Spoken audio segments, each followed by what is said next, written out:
On today's episode of What's Going On with Shipping, it's time to talk about the U.S. election and shipping.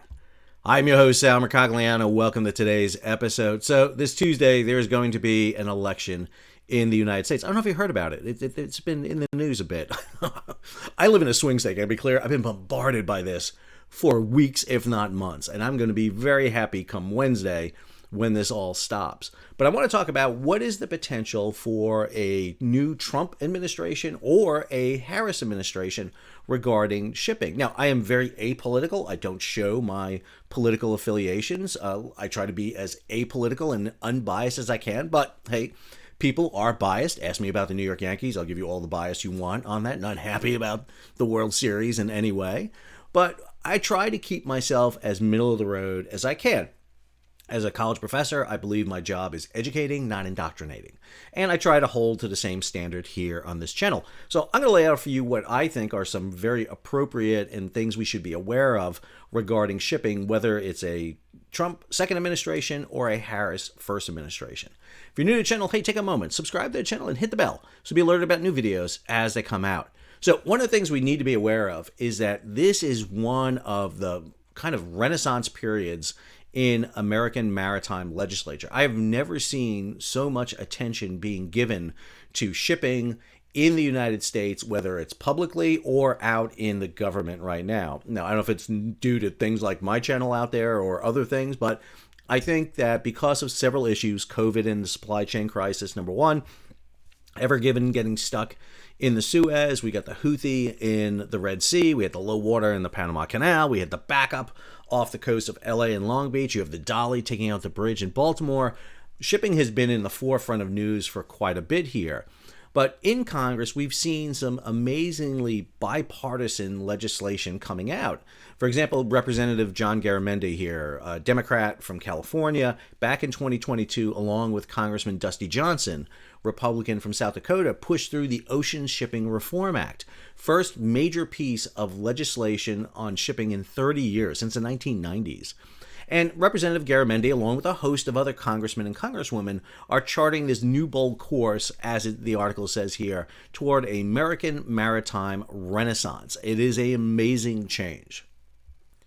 Over in the Senate, you see the same thing. You have senators like Marco Rubio down in Florida, Republican, and then you get Democrats like Mark Kelly here in Arizona. Fun little fact, I went to school with Mark's brother, Scott Kelly. Scott went to the State University of New York Maritime College. Mark went to the U.S. Merchant Marine Academy, and Mark Kelly has really become one of the big advocates here for shipping. He's introduced a lot of legislation, some of it to counter Chinese issues like Chinese cranes and Chinese shipbuilding, but also he, along with Congressman Waltz from Florida, this is not Tim Waltz running with Senator Harris for president, this is Congressman Waltz down in Florida. They have both kind of co-sponsored some legislation that are aiming to improve what is happening with American shipping. And over in the executive branch, you've seen work being done by the likes of Secretary of the Navy Carlos del Toro, who is working to create what's called American Maritime Statecraft. This is the concept of soft power versus hard power. Listen, you don't always need a carrier battle group to do things. Sometimes you need soft power, you need a hospital ship, you need shipping, you need commercial aspects. I'm a big advocate for this. I love what Secretary Del Toro has done. He gave a speech a couple of years ago back up in Harvard that I thought was just amazing. I thought it was his breakout moment and been following it ever since. Been really involved in this too. And we're even seeing op-eds on this. Now, I'm focusing just on G-Captain here, but there have been op-eds in National Review, in the New York Times, you name it, across all the different publications out there, and regardless of political affiliations, talking about this issue, about issues regarding shipping. Here's an op-ed on U.S. Merchant Marine shortages that's demanding action right now, a really key issue that we're seeing.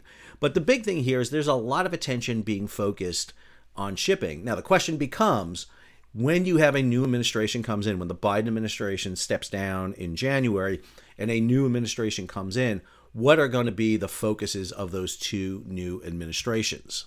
If we assume that the Harris administration will be a continuation of the Biden administration, for example, on their maritime policy, and if the Trump administration kind of rekindles what they did during their first administration, we can see some of the impact. So this chart here from the National Retail Federation shows you the imports from 2004 to 2024 in numbers of TEUs, 20-foot equivalent units. These are 20-foot containers. Most of the containers you see on ships are 40-foot units. Those are 2 TEUs. But this gives you a measurement here. You'll notice on the chart that a couple of issues befell shipping. Obviously, in 2008, we saw that massive decline right here, where we go from about 17 million containers and it dropped all the way down to 13 million containers. Then it resumed and we saw a nice kind of steady progression right here. Then we plateaued here after 2018 over 2020. This is during the period of the Trump tariffs. One of the things we saw was when Trump passed a series of tariffs, that had an impact on the importation of goods. Now, what it also did was cause a lot of people to ship goods forward. In other words, to front load cargo coming over in anticipation of potential tariffs. And we can expect to see that again if we see either the Harris or Trump administration come in with an announcement toward tariffs. There will be an effort to get a lot of cargo into the United States prior to those tariffs kicking in. You notice the big uptick here, obviously due to the supply chain crisis, and then the fall off, but now we're once again back on this rise. And we seem to be on this kind of, if we draw this line trajectory out, we're basically right where we should have been, maybe a little bit lower than we were because of the ups and downs, the peaks and troughs that we experienced here due to COVID and the supply chain crisis. So let's take a look at the Port of Los Angeles. Port of Los Angeles for us is a good indicator of international trade because it receives so much of the goods that come in. About 40% of all the imports, exports come in through the ports of LA and Long Beach, and LA has good figures for it. So real quick, taking a look at numbers right here, you see these are the annual number of containers coming in and out of the port. Now I should note that these are not import containers. These are import-export containers, both loaded and empty. So that's why you see such high numbers here. Notice back in 2021, we hit over 10 million containers coming in. But I want to take you back over here again to those key periods that we see. So 2008 right here, you see about 7.8 million containers coming in. Then the big drop off here in the 2009 and then come back in. That's obviously the global recession that's having a factor there. 2015, very similar, we saw it. And then in 2017 to 2018, we see again that kind of drop off start taking place here into 2019. That is those tariffs kicking in. So we can expect to see it. Right now, where we're sitting is last year, we were roughly around 8 million TEUs coming in. And if you look at the calendar here so far for the past year, let's look at our accounts here. There we go. Over 7.5 million containers. That's as of September. This is not the October numbers yet. So this year is looking to be a record year in the port of LA. This chart gives you some facts and figures from the Port of LA, which I find very interesting because, again, it gives you an insight into what we're hauling in and out of our ports and how government action, particularly a new presidential administration, will be. We're hearing more and more about tariffs and trade restrictions coming in from the Biden administration. But let's be clear.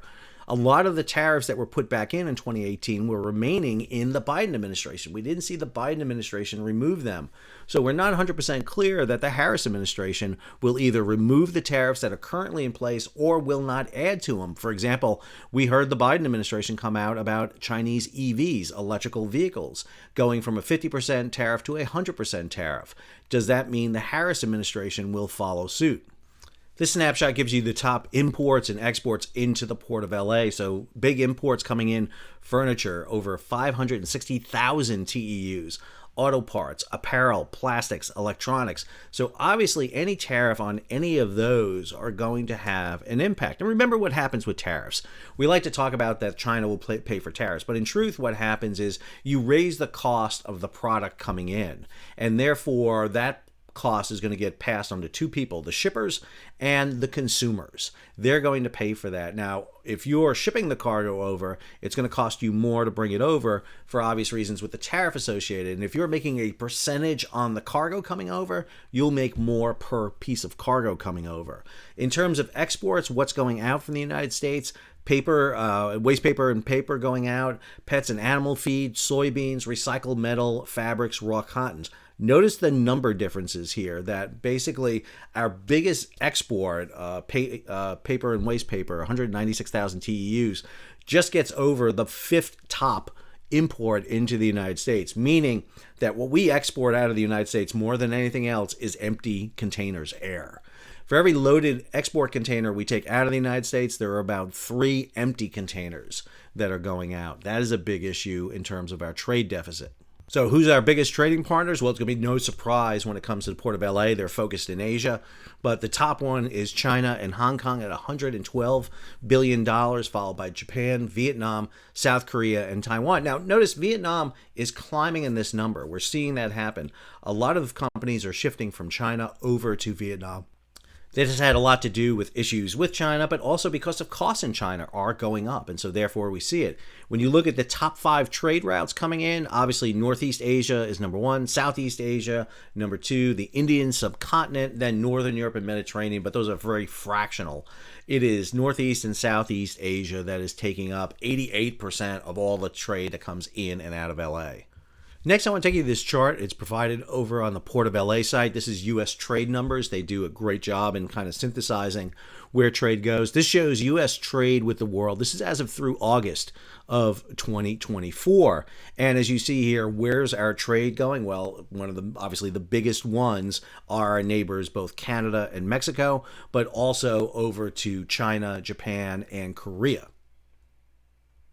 When we break this down by value so far, as of this is the year to date, we're looking at trade partners, a total of $3.5 trillion have been traded. If we jump back to 2023, the total there was $5.1 trillion. Largest trading by value was with Mexico, followed by Canada, China, Germany, and Japan. So obviously, any tariff that deals with China, for example, will have an issue. But again, we get more from Mexico and Canada. When we look in terms of tonnage, what we see is the most tonnage comes in from China with 12% coming in. Jump down here when we look at our trade snapshot by value, again for year to date, about $3.51 trillion, about a little bit over 1 billion tons of cargo coming in. And you can look at the surplus deficit here in terms of exports versus imports, 61% in terms of imports versus 39%, in terms of exports. Same thing, let's look at exports, $1.38 trillion. That is year to date. If we jump it over to 2023, we saw a total of just over $2 trillion, with the largest good going out is oil at 5.8%, civilian aircraft parts 5.6%, gasoline 5.6%, LNG at 3.3%, and vehicles 3.1%. If we change it over to tonnage, it is oil that is the biggest one, followed by natural gas, gasoline, coal, and then soybeans. So obviously energy is one of the biggest exporters that we're seeing coming out here from the United States. The energy one is very interesting to look at because there's some discussion, for example, about requiring some energy exports coming out of the United States to be on U.S. ships, what is referred to as cargo preference. We repealed the law back in 2015, for example, on export of U.S. crude oil. We opened it up that you can export U.S. crude oil. And what we've seen is U.S. crude oil production has just gone through the roof. It has increased almost fourfold in terms of exports that we've seen happen. But we don't require it to be exported on U.S. flagged vessels. But there's a lot of issues with protectionism, a lot of concerns about national security. China, if you watch my video on the review of maritime transport, China is now building over 51% of the world's ships. And there's a big concern that China is getting all facets of the maritime industry under their control. If we jump over to imports, $2.13 trillion year to date so far. Again, this is as of August. If we jump ahead here for last year, a little over $3 trillion in terms of imports. When we look at the value, it's passenger vehicles, oil, cell phones, computers, and returned exports. 23% of the imports is oil coming in. Now, you're going to sit there and say, well, wait a minute, Sal, we're exporting oil and we're importing oil. That has to do with the type of oil involved. We tend to export a lot of light, sweet crude oil that comes from fracking because our refineries aren't geared to it. Our refineries are geared to kind of heavier, sour crude oil, and that's the kind we need for putting into our refineries. So if you look in tonnage then, 583 million tons of cargo going out, with the vast majority of that oil, gasoline, aluminous and slag cement, pebbles, and various forms, I believe it's salt, of salt coming out. If we look at ports, what ports are the busiest? Port Laredo on the U.S.-Mexico border is the busiest one in terms of value. That's as of this year, 3.51. If we go annually, 5.1 trillion last year, still the Port of Laredo. But if we start looking at tonnage, all of a sudden it becomes the seaports. Port of Houston, Corpus Christi, Port of New Orleans, Port of Los Angeles, and Port of Newark trump all the overland ports because of the volume involved. Again, ships are where you move tonnage. And just a quick graph showing you the exports over imports over time. Most people tend to think we just import all the time. We do export a great deal of cargo. The problem is that surplus. We're doing about, 2 imports for every 1 export. And so you got that 2/3 split there roughly that we're seeing.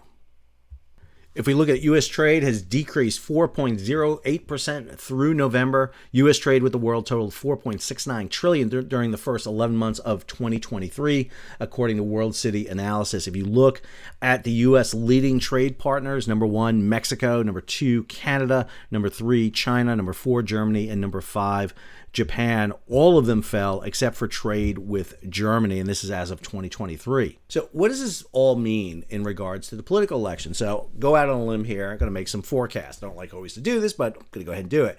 Trump has talked about the idea of returning tariffs, and tariffs are one of his favorite methods to use. A lot of people believe that tariffs will help shift everything back into the United States, basically nearshoring or onshoring industries that have been lost overseas. But remember, the reason we have global shipping is because when you move something across the oceans, the transportation cost is almost invisible. If you haul a container load of sneakers across, the value of transportation by sea of a pair of sneakers is like $1. It's less than that. It's a fraction of that. Now, where it becomes incrementally more is large volume items like furniture, cars, things like that. That becomes a lot more expensive. When you start throwing tariffs on, you can start seeing that. It depends on what you throw the tariff on. If you're throwing tariffs on cars, that's going to appear very significant because it's going to be a major issue in the value of the vehicle coming across. If it's on smaller items, you probably won't see that much of a change in it.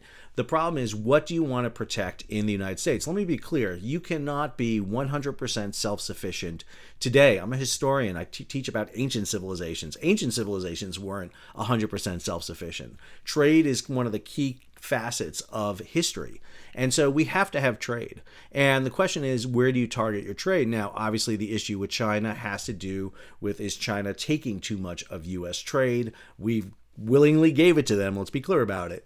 But now do we want to try to pull some of it back? On the Harris administration side, Harris administration has not been very clear. And I don't mean that being derogatory. There hasn't been a lot of policy coming out, especially trade policy coming out. If they continue the same way that the Biden administration does, they're still continuing with tariffs. There is a question about whether or not this will be an improvement. We're seeing big changes about to happen in the container industry. Come February, we have the new alliances coming into place. We're going to see a lot of unrest and issues regarding the movement of goods around the ocean. If the Harris administration continues with the Biden administration's policy of hands off in the Red Sea, we're going to see this increased freight going around the Cape of Good Hope, around Africa. If the Trump administration comes in and decides to slam down the Houthi, does that mean we see a return back to normal shipping patterns? These are all the factors that are at play here. And again, it's going to have a big impact in ocean shipping. What is the final say? Do we see a peak and trough? Understand right now what we're seeing on the global shipping fleet is an older fleet. Ships are not being built in large numbers. We're getting a lot more container ships out there right now, but we're not seeing replacement in bulk carriers. We're not seeing a replacement in tankers out there. Cargo is sailing longer distances than ever before. The fleet's getting older. We've got the creation of the parallel fleet with the Russians creating their own kind of Russian fleet out there that's moving goods outside the norm of the Western first world shipping model. So there is a lot in play when it comes to global shipping. And I got to say, the one thing that gets me about both administrations is they're not talking about it too much. The Trump administration did have a desk in the National Security Council regarding shipping, which I thought was a very positive thing. I think having a high value, high level person overseeing shipping was really good. They put some people in who had a lot of experience in shipping. However, I don't think they did a lot for shipping. The the Biden administration put people into positions that didn't have a lot of experience in shipping, and it kind of shows. It's really hit and miss sometimes who goes in and who is successful at doing shipping. Shipping is a very difficult thing to learn on the fly. At the same time, if you bring insiders in, they don't tend to communicate very well with the outside. I'm going to be really interested to see who goes into some key spots in any administration, who's going into commerce, who's going into transportation, who's going to be heading the Maritime administration, what kind of appointees do we see going into the Federal Maritime Commission, what happens in Congress regarding this maritime legislation that is now, basically being put on hold until the election is done. So a lot waiting to happen here. I hope you enjoyed today's episode. If you did, hey, take a moment, subscribe to the channel and hit the bell so you'll be alerted about new videos as they come out. Leave a comment, share it across social media, and if you can, support the page. How do you do that? You can hit the super thanks button down below or head on over to Patreon and become a monthly or yearly subscriber. Kept myself out of politics, did the best I could to avoid getting into that quagmire that is politics. I will just say one last note about political elections, especially a presidential election. This is the most significant presidential election in history until the next one. You'll hear that all the time. I teach history. Unless 7 states secede from the Union, this is not the worst election we've ever had in history, no matter who wins. Remember that. Okay? 1860 election, worst election we ever had. Had a civil war. 750,000 people died. That is the worst election we ever had. That was a 4-way race between candidates. That was a mess. I teach an entire course on the Civil War. Believe me, that is the worst election we've ever had in history. The 2024 election may be gnarly and may be all over the place, but it's going to be hard to measure that it is the worst election in history, unless we have a civil war, in which case I'm wrong, but it doesn't matter. It's the worst thing that ever happened. Till the next episode, Sal, signing off.